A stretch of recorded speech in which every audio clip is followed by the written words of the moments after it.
vais vous raconter une histoire, je vais vous raconter l'histoire de l'Arctique à travers la frontière, le marché et l'inconnu. Pour parler de l'Arctique, déjà, il faut se poser la question, pourquoi parler de l'Arctique?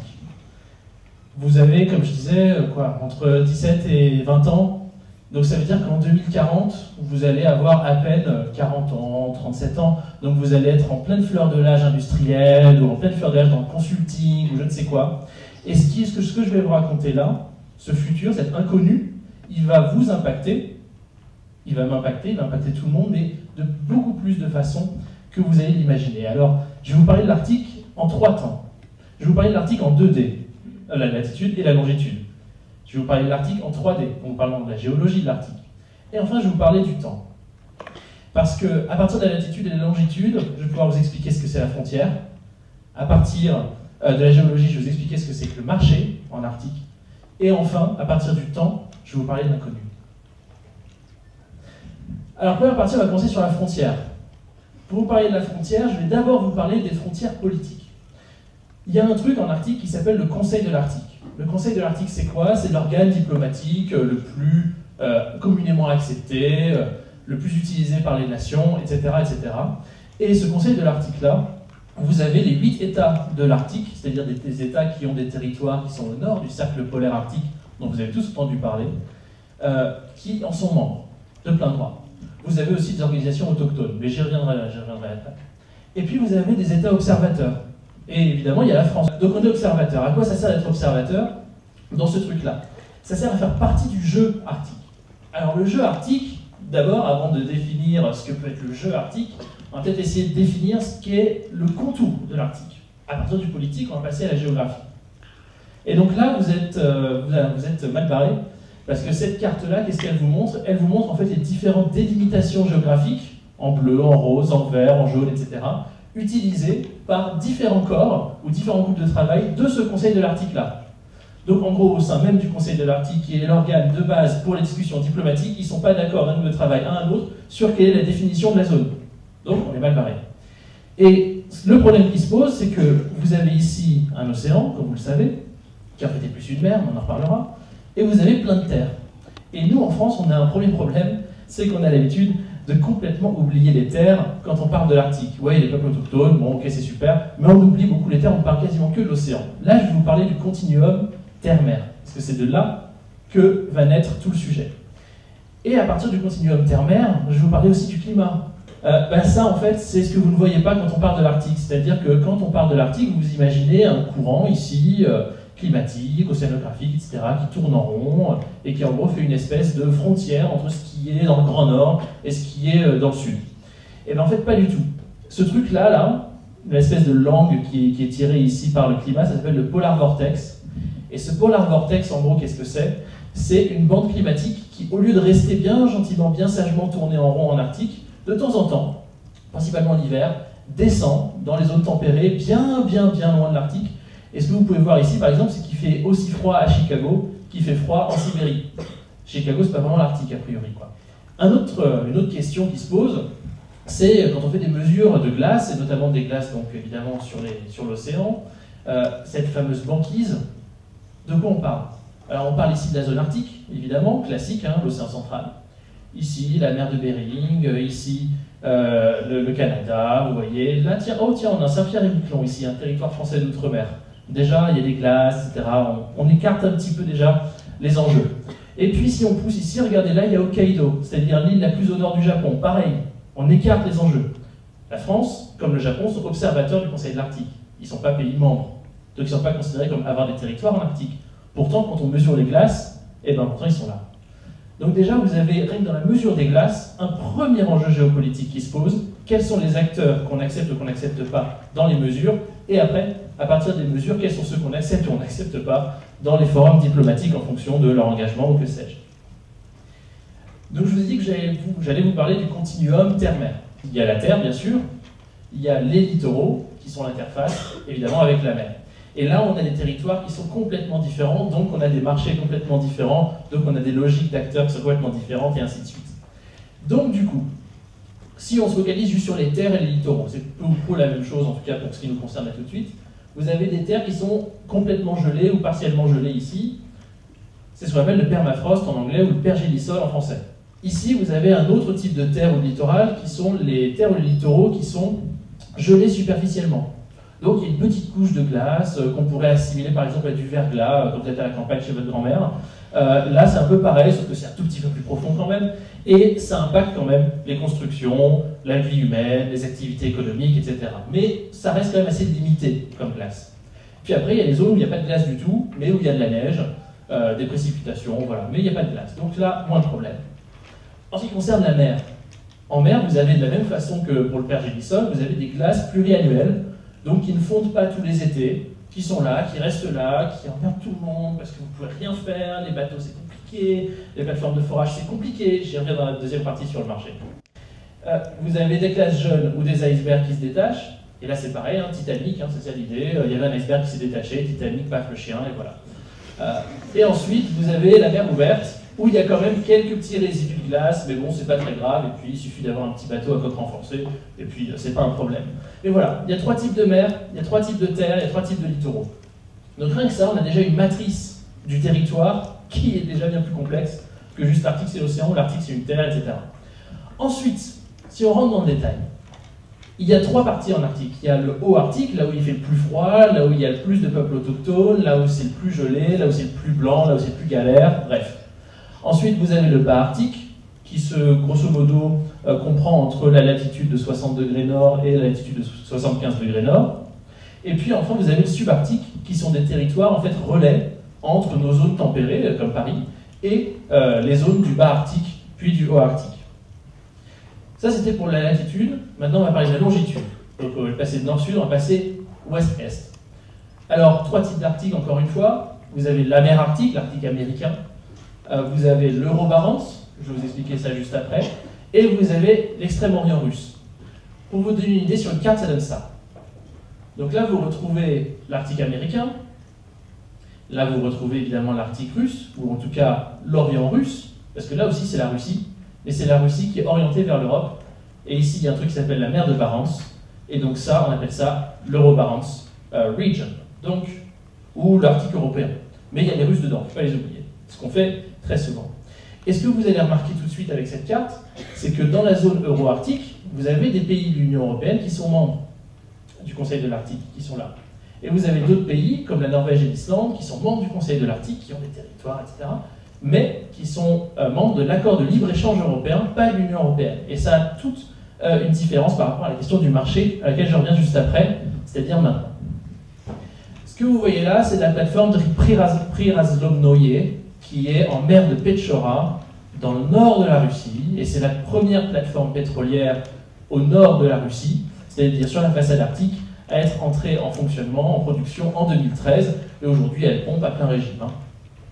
Donc là vous avez des navires où en gros sont stockés, je dis bien stockés, je fais exprès, les ressources humaines, c'est-à-dire qu'en gros quand vous êtes au boulot, vous êtes sur la plateforme, et quand vous n'êtes plus au boulot, eh bien, il y a un petit navire qui vous ramène au gros navire là, pour que vous puissiez dormir, manger, faire vos besoins, etc. Donc voilà comment ça se passe l'Arctique. Il y a de la glace partout, ou presque, c'est compliqué, ça coûte cher, il n'y a pas beaucoup d'infrastructures, et donc du coup il y a une prime à ceux qui investissent. Je vous ai parlé de l'Arctique comme territoire, je vais vous parler de l'Arctique comme un marché. Pour ce faire, on a défini le territoire, maintenant on va définir le marché si vous voulez bien. Alors comment définir un marché de manière générale? Là ce que je vais vous proposer comme approche, c'est pas une approche économique, mais une approche géoéconomique. Vous allez comprendre la différence. Pour pouvoir identifier un territoire géoéconomique, ou 2 territoires qui s'intègrent de manière géoéconomique, on va se focaliser sur les objectifs, les habitudes, les contraintes et les besoins de 3 types d'acteurs, enfin des agents économiques classiques, donc des populations, des entreprises et des administrations, les pouvoirs publics. Une fois qu'on a fait ça, pour assimiler des territoires entre eux, histoire de créer des régions géoéconomiques ou des territoires intégrés de manière géoéconomique, on va se focaliser sur 4 types de facteurs. Est-ce que les conditions de vie ou les populations sont plus ou moins similaires d'un territoire à un autre? Si oui, ah tiens, c'est peut-être le même territoire géoéconomique. Si on a des difficultés et des risques opérationnels similaires, à cause du climat, à cause du fait qu'il y a la nuit pendant 6 mois par an, ou que sais-je, pareil, on commence à avoir des indices. Ensuite, si on voit que les atouts, les opportunités sectorielles sont similaires, c'est-à-dire si on voit que par exemple dans le tourisme, on va avoir le même type d'opportunités sur un territoire et un autre, et bien de la même façon, on va les intégrer, on va les consolider. Et puis enfin, il y a la question de la proximité géoéconomique avec le marché cible. Donc là, je fais un peu savant. Vous allez comprendre tout de suite ce que je veux dire. Ici, c'est le Groenland. Donc en groenlandais, ça se dit Kalahlit Nunat. Cool, hein? Ça a appris quelque chose aujourd'hui. Et donc du coup, ce territoire qui est grand comme 4 fois la France, grand comme 6 fois la France, pardon, recèle énormément de ressources minérales, pétrogazières, et j'en passe des meilleures. Et donc je vais vous dire qu'il y a ici 3 territoires, 3 zones d'exploitation, ici une zone d'uranium, ici une zone de fer, et ici une zone de zinc, qui ne sont pas du tout à côté les unes des autres, rien à voir, mais qui pourtant ont une proximité géoéconomique avec un même territoire.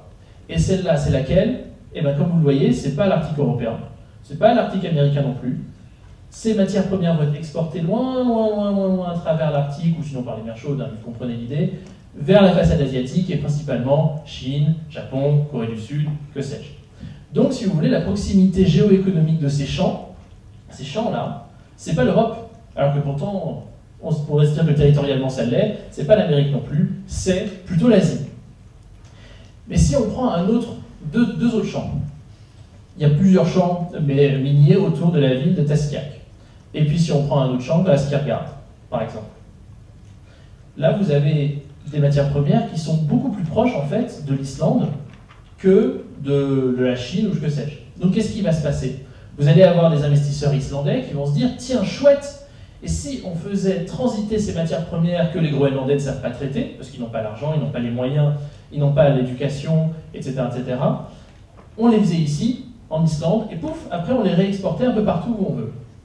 Donc là, la proximité géoéconomique de ces champs-là, ça ne va pas être la Chine comme les autres, où les matières premières sont potentiellement directement exportées, ça va être l'Islande, et notamment le nord de l'Islande, où ces matières vont être transformées avant d'être exportées. Donc voilà un petit peu le concept de géoéconomie appliqué à un marché cible ici. Alors quand on a parlé de l'Arctique, on parle d'ours polaires, on parle de plein de choses, et j'espère que je ne vous ai pas encore tout à fait endormi, même si ça fait déjà 12 minutes que je vous cause. Mais vous avez forcément entendu parler aussi des gros malins de Greenpeace, WWF et tous ces activistes écologistes. Moi j'adore ces mecs-là. J'adore ces mecs-là parce qu'ils se battent pour une cause et ils ont raison. Maintenant, ils posent une question qui est extrêmement intéressante dans leur communication. Ils disent l'Arctique n'est pas à vendre. Ah oui, est-ce que c'est pas à vendre? Le problème c'est que là tout le monde n'est pas d'accord. C'est-à-dire que nous en Europe, on est au sud, on est déjà gentil, on est déjà riche, on se dit que c'est pas à vendre, on se dit qu'il faut protéger ces terres. Mais imaginez-vous le pêcheur groenlandais, ou imaginez-vous le jeune diplômé du Nunavut canadien qui est dans son petit village de 400 habitants et qui se dit mais je vais faire quoi de ma vie? En 2040, ça va être quoi ma vie? Est-ce que je vais devoir immigrer dans le sud et perdre mes attaches, perdre mes racines, perdre mon identité? Est-ce que je vais devenir une stripteaseuse? Est-ce que je vais devenir un menuisier bas de gamme? Donc c'est-à-dire les métiers que vous avez, malheureusement ou heureusement, j'en sais rien, dans les contrées arctiques, vous en avez beaucoup. Ou alors est-ce que vous allez pouvoir développer autre chose pour devenir un entrepreneur ou pour devenir un salarié à haute valeur ajoutée pour une entreprise innovante ou que sais-je? Et bien du coup, si vous êtes dans ces contrées-là, vous allez vous dire changement climatique, c'est peut-être pas si déconnant et c'est peut-être autre chose qu'un problème, si ça se trouve, c'est une opportunité. Et donc c'est pour ça que eux disent mais si, on est à vendre, venez, au contraire, venez, on a besoin de votre thune, on a besoin que vous investissiez, on a besoin que vous créiez des boîtes, on a besoin de créer des jobs, donc aidez-nous et venez investir. Et j'en reparlerai quand je reparlerai du Groenland, il est même question de financer des indépendances de pays, vous allez voir. Donc en Arctique, les potentiels principaux sur le marché, c'est le tourisme. Ensuite, il y a l'énergie, il y a le minier, pétrole, gaz, uranium, zinc, etc. On en a déjà parlé. Les infrastructures aussi. Imaginez-vous Bouygues et Vinci, ils ont des super contrats en France, mais bon, on a déjà fait nos trains, on a déjà fait nos autoroutes, on a déjà fait plein d'infrastructures. Il faut aller voir ailleurs. Alors ils vont voir dans certaines dictatures d'Asie centrale, ils vont voir en Afrique, et ils vont aussi voir en Arctique. Il y a le maritime, on va parler de route maritime, vous allez voir, et enfin les nouvelles technologies et l'innovation. Alors je vous ai montré cette carte tout à l'heure, donc encore une fois, l'Arctique nord-américain, l'Arctique européen et l'Arctique de l'extrême-orient russe. Et ici en orange, qu'est-ce que vous avez des territoires relais. Et ces territoires relais-là, ce sont les territoires par lesquels vont passer les biens, les marchandises, les hommes, les capitaux, etc., pour pouvoir aller des zones tempérées, comme par exemple ici Pékin, admettons, c'est hors de la carte, c'est fait exprès, rentrer par exemple ici, en Sibérie orientale.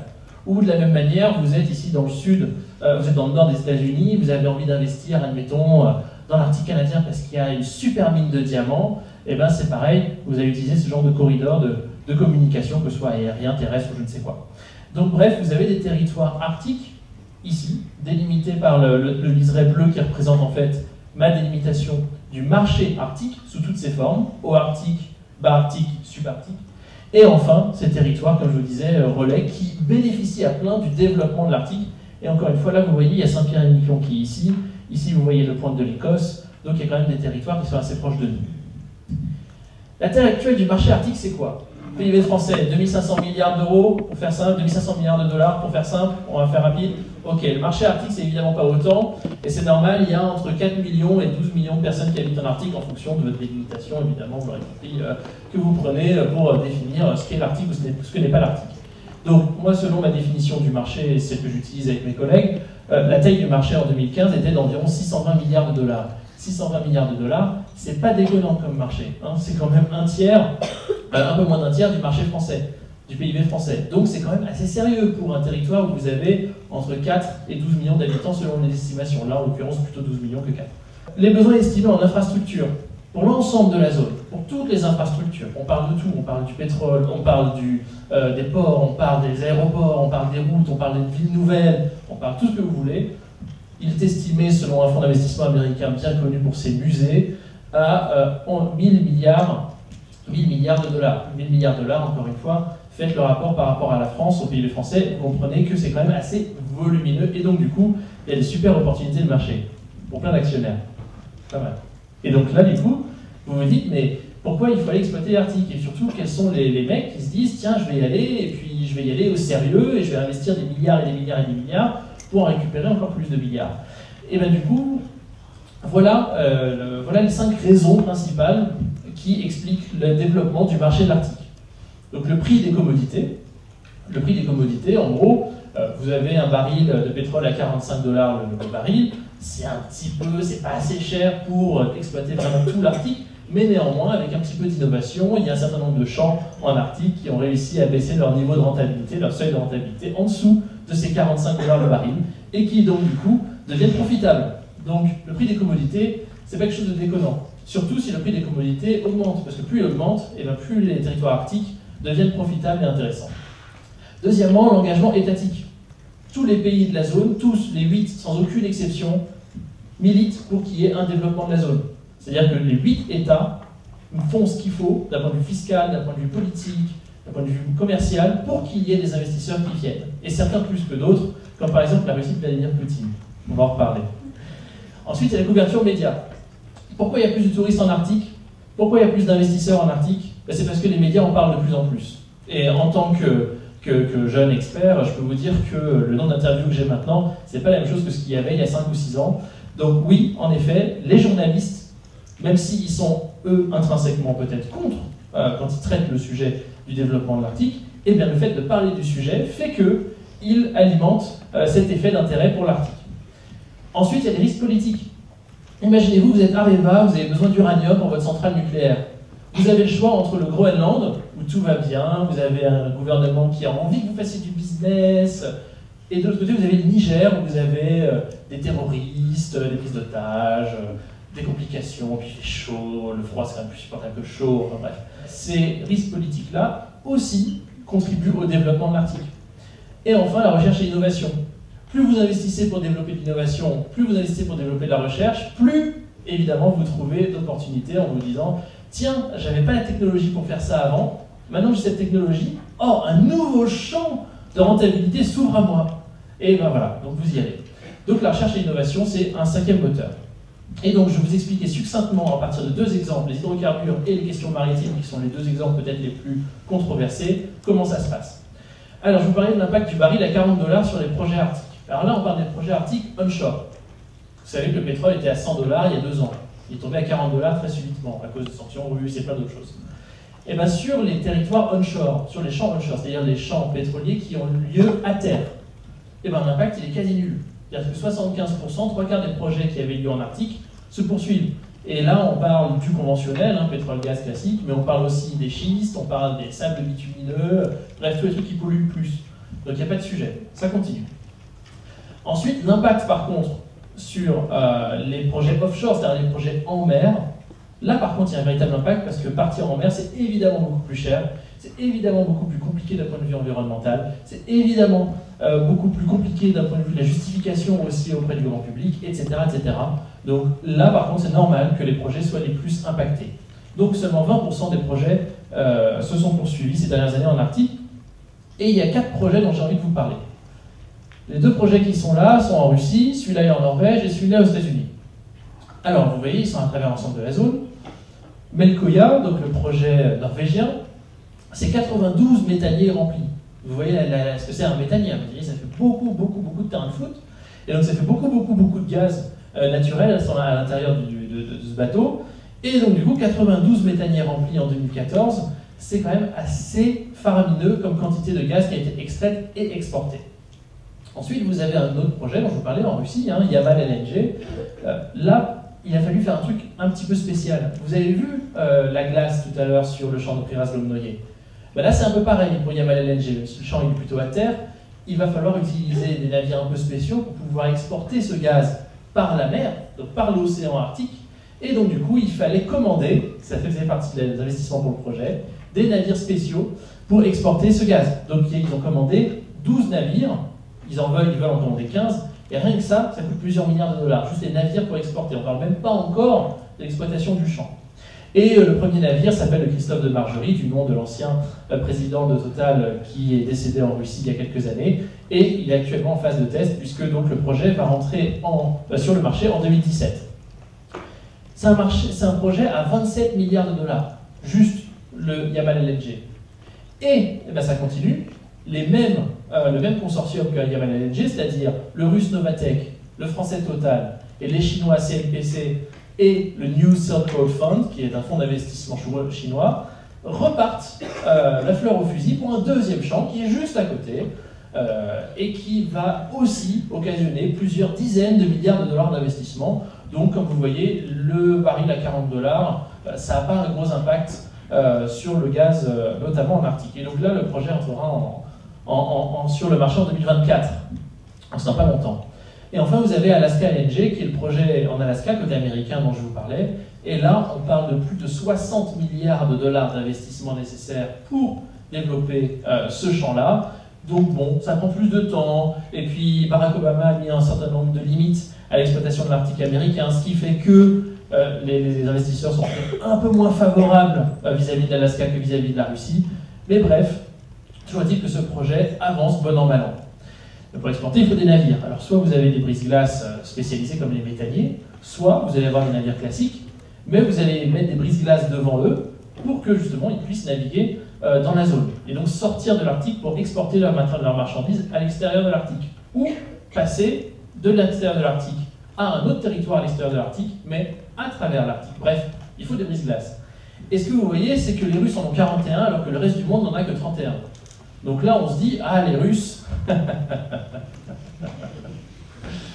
Ouais, sauf que c'est une vieille flotte, les 41. C'est une vieille flotte qui date de l'ère soviétique et je ne vous raconte pas comment certains sont en train de polluer les mers dans l'océan Arctique. Donc je ne vous parle même pas du désastre écologique dont il s'agit, surtout pour les navires qui avaient une propulsion nucléaire, mais peu importe. Ce qui est intéressant, c'est que les Russes ont investi de l'argent, beaucoup d'argent, pour remplacer cette vieille flotte par des navires nouveaux, brise-glaces nouveaux, mais surtout plus puissants. Et même des brise-glaces qui, au lieu de naviguer comme ça tout droit, naviguent de manière oblique, histoire de briser plus de glace. Et ce dont je vous parle, c'est le projet 10510. Alors comme ça fait un peu James Bond, mais c'est le vrai nom du projet. En gros, aujourd'hui, les brise-glaces les plus puissants sont déjà russes, c'est la classe Arctica, mais ceux-là seront 2 fois plus puissants.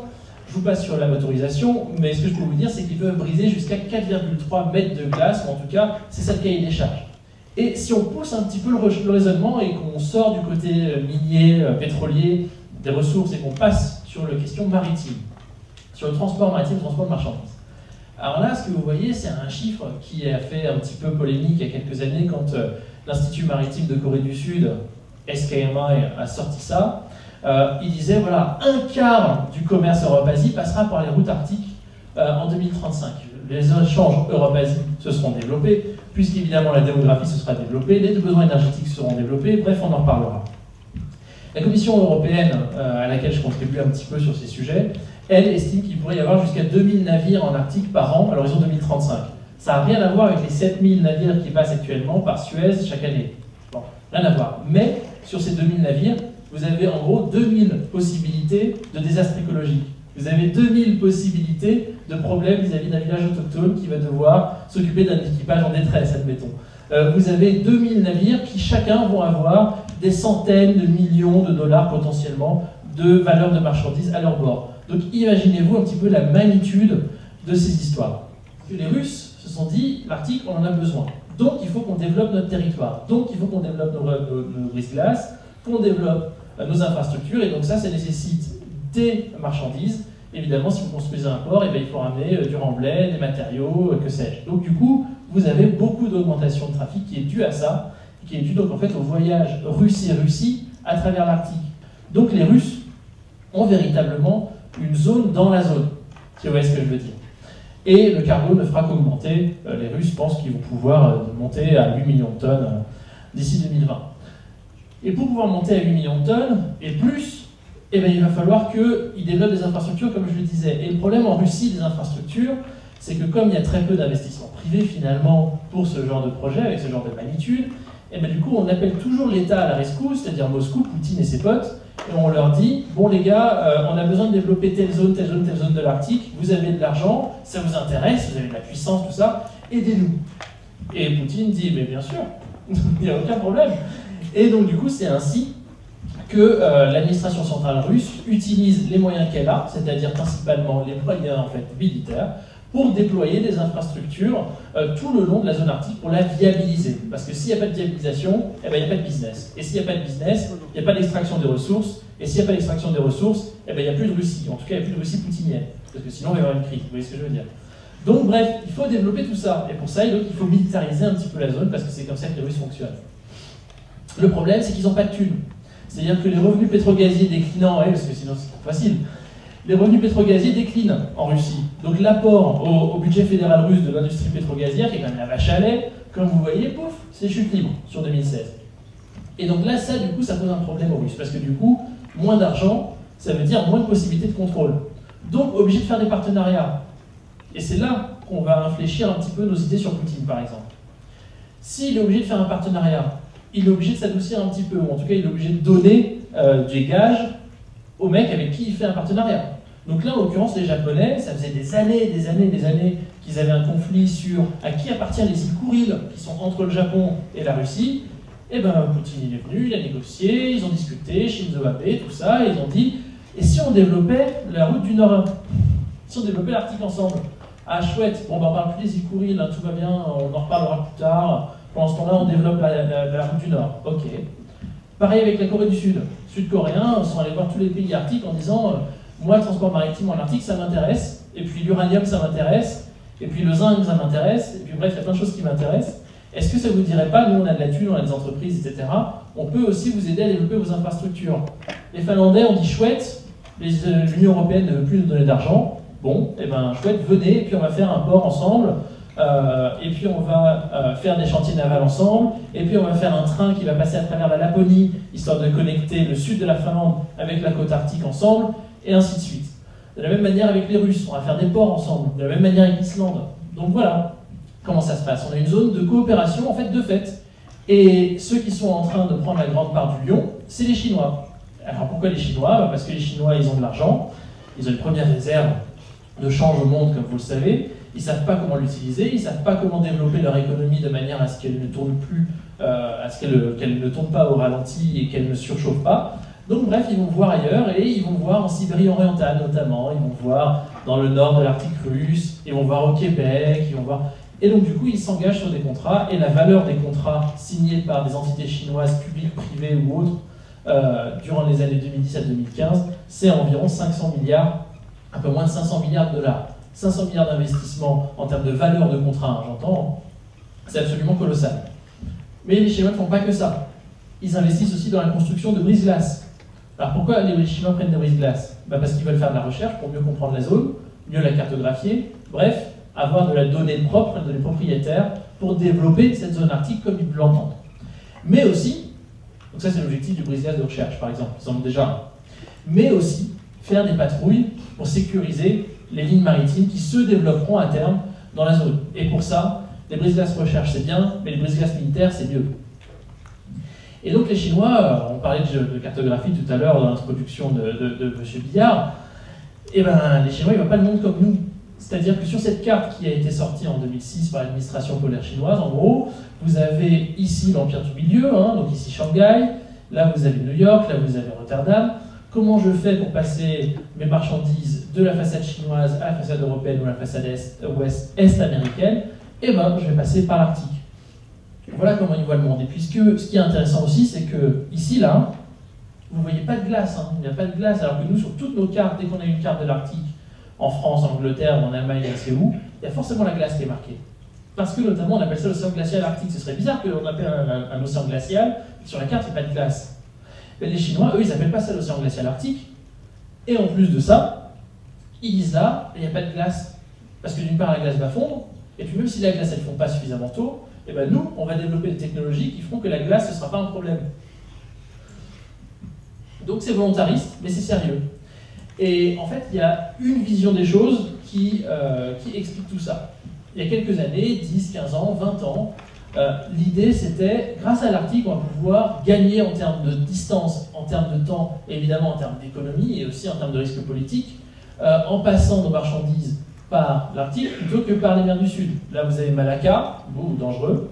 Là, vous avez les blizzards, ici, du golfe d'Aden, bout dangereux. Là, vous avez Suez, une grève, un coup d'État, bref, dangereux. Là, vous avez le Docker à Marseille, bref, vous comprenez l'idée. Et si vous passez par l'Arctique, vous évitez tout ça. C'est génial. Le problème, c'est que pour passer ici, il faudrait faire des grands navires brise-glace qui puissent partir de cette zone-là et qui arrivent à cette zone-là sans que la glace soit un problème. Mais ça fait pas sens.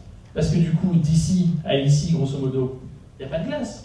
Donc vous allez perdre du temps, vous allez faire un investissement qui ne va pas forcément être rentable par rapport à la vitesse du navire, par rapport au volume d'essence qui va être nécessaire pour le faire avancer, etc. etc.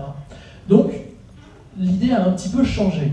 C'est-à-dire que le vieux paradigme que je vous ai montré, vous oubliez ça, et vous pensez à ça qui est beaucoup plus problématique si vous êtes écologiste, et qui est beaucoup plus avantageux si vous êtes autochtone, ou Poutine. Ici, pas de glace. Donc vous prenez votre navire classique, sans renforcement glace, machin, vous arrivez ici, vous transbordez vos containers, c'est-à-dire vous prenez votre container de votre navire, vous le mettez au port, et pouf, une fois qu'il est au port, vous reprenez votre container et vous le mettez sur un navire géant brise-glace porte-conteneur. Ce navire géant brise-glace porte-conteneur passe par la route ici. Et il va arriver dans la façade atlantique. Donc en Islande ou à Arhangelsk ou on ne sait où, sur la façade atlantique pour l'import. Et il y a un certain nombre de projets qui sont en compétition. Mais ce qui compte, c'est que ce navire-là ne soit utilisé que dans des zones où il peut y avoir de la glace. Donc en gros, une navette. Voilà, vous avez une navette, le shuttle arctique, brise-glace, magnifique. Et vous avez un autre avantage, c'est que ici en Arctique, là, vous n'avez pas de problème de fond marin. C'est-à-dire que si vous allez ici dans les détroits, bon, ici c'est un peu problématique parce que vous allez avoir 7 mètres de fond, 20 mètres de fond, donc c'est un petit peu plus compliqué pour vos navires, vous allez avoir des limitations de taille. Mais rappelez-vous que le canal de Suez et le canal de Panama sont des canaux artificiels, créés par l'homme. Et donc du coup, on n'a pas pu creuser à fond pour pouvoir faire en sorte qu'on ait des navires super profonds qui passent par Panama ou par Suez. Donc il y a des limites maximum, Suez max et Panamax. En Arctique ici, il n'y a pas ce problème. C'est génial quand même. Ça permet de développer toute une nouvelle industrie aussi pour les chantiers navals. Et bien ça, les Coréens et les autres se disent, tiens, chouette, il y a quelque chose à faire là-dedans.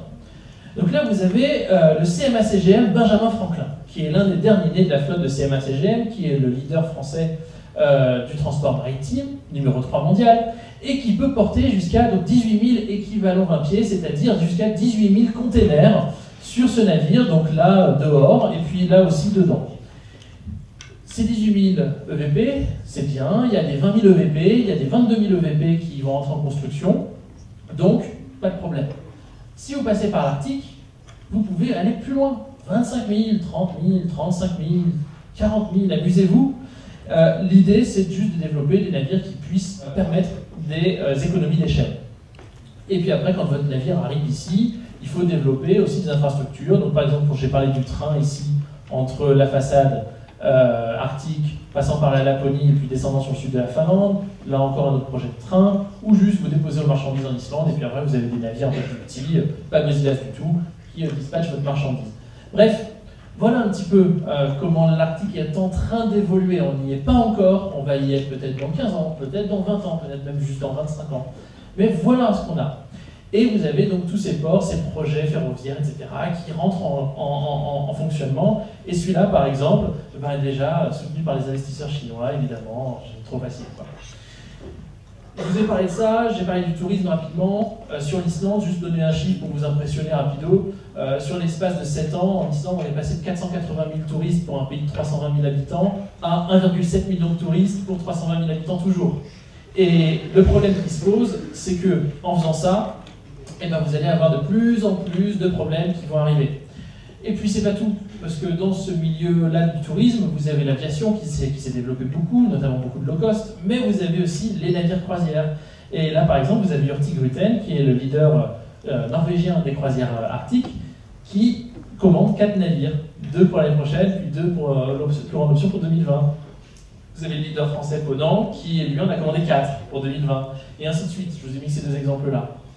Et puis dans le même genre, toujours autour du tourisme, vous avez des structures mixtes qui émergent. Alors là, c'est que des stades de projet, mais là, en gros, vous mettez votre navire de croisière ici, dans la structure, et puis là, vous avez un hôtel 5 étoiles, des structures je sais pas moi, de conférences, des musées, et ainsi de suite. Vous avez des projets comme ça, de villes flottantes en Arctique. Donc voilà, quand c'est l'hiver et qu'il y a la glace, et ben, la ville est sur la glace, et puis ben, quand ça fond, et ben, la ville, elle flotte toujours au même endroit et elle est sur l'eau. Voilà. Vous avez après d'autres projets, puisqu'on va entrer maintenant plus dans les innovations, comme des projets de commercialisation d'air pur arctique embouteillé. Et ça, en Chine, ça marche du feu de Dieu. Pareil pour l'export d'eau douce. Il y a une compagnie, là en ce moment, qui est en train de développer un projet d'eau douce, donc bouteille d'Évian, basique, mais qui veulent vendre, d'eau arctique, mais qui veulent vendre à 80 $ la bouteille. Pareil pour les télécoms, pour le spatial, beaucoup d'infrastructures qui sont en train d'émerger. Vous avez des assurances pour les risques environnementaux, parce que tous ces navires, tous ces projets, tous ces machins, il faut les assurer. Sinon, si vous avez une marée noire, un problème, ben, vous êtes dans le caca financièrement. Donc pour éviter que votre valeur d'actionnariat soit bouffée, notamment par vos concurrents et que vous n'existiez plus, vous allez prendre des assurances en risques environnementaux. Voilà, et ça, les Français ont aussi une expertise là-dedans. Vous avez les data centers. Facebook s'est installé avec l'un de ses plus grands data centers en Laponie suédoise. Pourquoi? Parce que comme vous avez l'air froid, et ben ça coûte moins cher pour refroidir les serveurs, et en plus de ça, ça permet de créer de l'électricité à partir de la chaleur des serveurs qui sont redispatchés dans la ville adjacente. Voilà, donc data center, c'est cool. Agriculture sans CO2. En Islande, vous développez de l'agriculture à partir d'une énergie électrique, qui est une énergie électrique qui est fabriquée à partir principalement de géothermie. Donc du coup, vous avez des agricultures hydroponiques comme ça, avec des fraises, des bananes, etc. Il y en a au Groenland aussi, vous ne croyez pas, sans CO2. Ça change de notre agriculture intensive chez nous. Vous avez des projets de transport, ça c'est dans ma fac par exemple. Donc développer une petite luge que tu mets à l'arrière du skidoo, et puis voilà, tu fais la 5 dessus. Vous avez les bioprospections aussi. En gros, vous allez aller chercher des petites bébêtes à travers l'Arctique ou en Antarctique qui ne sont pas connues. Vous allez coder leurs gènes, et puis après vous allez trouver des capacités intéressantes que vous allez transposer chez l'homme. Par exemple, pour la pour de la cosmétique ou de la pharma. Puis vous avez la télémédecine aussi, parce que si vous êtes cassé le bras au Groenland, il faut aller grosso modo au Danemark si ça empire un petit peu. Donc mieux vaut qu'il y ait de la télémédecine et que le Danois qui vous ausculte, il soit au Danemark et qu'il puisse par vidéo vous ausculter au Groenland. Vous avez compris l'idée. Tout ça qui m'emmène à ma conclusion, et il me reste moins de 2 minutes. 1 minute. La conclusion, c'est l'inconnu. L'inconnu, c'est le futur. On sait tous que la glace fond, pas de problème. On sait tous aussi que là, en ce moment, il y a des journalistes qui nous expliquent que c'est des records de fonte. Ah, mais la courbe de 2017, elle est repassée au-dessus de la courbe de 2016. Bon, bref, les records de fonte, tout ça, ça fait parler les journalistes, mais c'est pas ça vraiment le sujet. Le sujet, c'est quel est le temps long. Et sur le temps long, voilà un petit peu ce qu'on a aujourd'hui. Notre territoire arctique, aujourd'hui, ressemble à ça. Demain, il ressemblera à ça. Et puis après-demain, il ressemblera à ça. Donc, il est de plus en plus accessible, de moins en moins cher, etc. etc. Aujourd'hui, pour y aller, il faut des solutions grand froid. Demain, il faudra des solutions de transition. Et après-demain, il faudra des solutions classiques, c'est-à-dire quasiment rien de spécial. Et c'est comme ça que vous développez un marché frontière qui devient un marché émergent et qui devient un marché en phase de début de maturation. Et c'est comme ça que vous avez un article qui passe de ouvrant à fondant à ouvert. Mais là-dessus, tout le monde n'est pas d'accord. C'est-à-dire que par exemple, les Russes vous disent « Ah ouais, mais nous, on dit qu'il y a 50% de chance pour que l'Arctique reglace. Et qu'est-ce qu'on fait s'il reglace ?» Ça, les Russes sont en train de travailler sur des scénarios, pas chez nous. Et pourquoi les Russes ont besoin de ça? Parce qu'ils savent que la population mondiale va augmenter, parce qu'ils savent que le PIB mondial va augmenter, parce qu'ils savent que la demande énergétique brute mondiale va augmenter, et que les énergies renouvelables ne pourront pas couvrir toute cette demande en augmentation, parce qu'ils savent que le PIB mondial est voué à monter, parce que s'il ne monte pas, il se ralentit. C'est là qu'on a les guerres mondiales. Et dans tout ça, vous avez quand même des journalistes qui vous disent « Bon, ben alors, un coup, ça fonce, c'est incroyable les opportunités, et puis un autre coup, ah ben en fait, c'est still icy, donc il y a encore de la glace, est-ce qu'on n'a pas survendu les investissements arctiques ?» Parce que les conséquences, c'est que l'article d'avant, c'était un jeu à somme nulle. C'était un jeu à somme nulle pas cool. C'est-à-dire que le gain des entreprises, c'est une perte environnementale nette. Jeu à somme nulle, ça veut dire quoi? Ça veut dire que si l'entreprise gagne 1 euro, en gros, la planète, là, elle perd 1 euro de valeur environnementale, pour faire simple. Demain, en tout cas aujourd'hui pour certains, on passe à un jeu à somme positive. C'est-à-dire que puisque les entreprises ont compris qu'il fallait protéger l'environnement pour pouvoir conserver la valeur de ces territoires et de leurs ressources, eh ben, ils mettent la protection de l'environnement en préalable à leurs gains. Donc là, du coup, on a un jeu à somme positive qui est intéressant pour les deux, et les entreprises et l'environnement. Sur le transport maritime, vous l'avez compris, il va se passer des choses, il n'y a pas de problème. Sur le tourisme, il va se passer des choses aussi. Maintenant, il y a des risques de désappropriation des territoires, de massification, de dégradation des sites, de perte d'identité, certaines structures sociales, etc. Donc il faut prendre garde à ça. En termes de conflits territoriaux et de géopolitique, il y a peu de risques de conflits territoriaux pour l'Arctique, c'est-à-dire qu'on ne va pas se battre pour l'Arctique. En revanche, si on devait se battre avant la guerre mondiale, a priori, vu les distances entre la Russie et la Chine et les États-Unis, ça se passerait plutôt en Arctique. En tout cas, en ce qui concerne les conflits de la région, ils seraient plutôt, en tout cas pour l'instant, passés par des voies juridiques et des voies diplomatiques. Même s'il y a des revendications qui se superposent entre le Danemark, la Russie, le Canada, etc.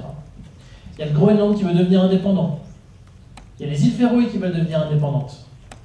Tout ça, ça crée un nord, un grand nord, qui a beaucoup d'intérêt, qui a beaucoup d'enjeux, high north, high stakes. Maintenant, il faut maintenir une tension basse pour éviter d'avoir des problèmes. Low tension, low trouble. Et pourquoi je vous dis ça en conclusion rapidement? Moi, en 2040, j'aurai 52 ans. Vous, je sais pas. Autour de 40, j'ai l'impression. Donc ça veut dire que vous et moi, c'est nous qui allons subir les conséquences de ça. Donc il faut que vous soyez vigilants. Merci pour votre attention.